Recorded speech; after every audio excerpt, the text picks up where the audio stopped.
I want to ask you about wages. There was quite a discussion yesterday with Treasury about real wages and what real wages are doing. Does the Reserve Bank have a position or an understanding on what real wages have been doing and how that's affecting your inflationary outlook and your positions on interest rates? Well, real wages are an outcome of nominal wages and inflation. Yeah. So as inflation has risen, that's impacted real wages because nominal wages haven't been rising by as quickly as wages take longer to respond. So that's what's been occurring. Real wages have been declining. What I would say, though, is that compensation, if you like, rather than a lot of people focus on the wage price index, which is an idea of how much nominal wages are rising. But if you look at actual compensation, that's been rising more quickly. And compensation might go up because people change jobs to a higher salary, and we saw that there's been a lot of that going on, a lot of churn.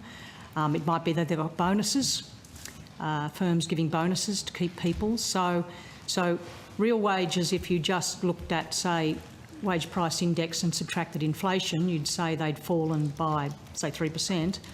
They haven't fallen by as much as that if you take into account the actual compensation that people are receiving. What is the measure of compensation that the Reserve Bank refers to when they make that consideration? Well, in terms of what feeds into costs, it's total compensation.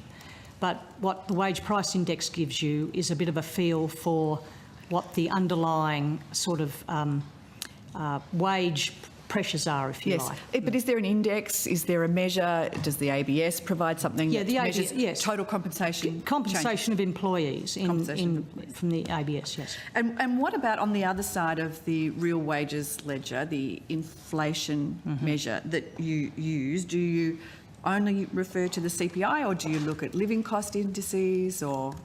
We typically think about it in terms of the CPI. The CPI, so the cost of living, which I know is another measure that the ABS refer to, which is higher than CPI now. Yeah. So the ABS has various cost of living indices for particular cohorts, if you like. So you can break it down in that way if you wanted to, but typically when we think about real wages, we think about it in the aggregate, and we think about it in terms of CPI inflation and compensation of employees.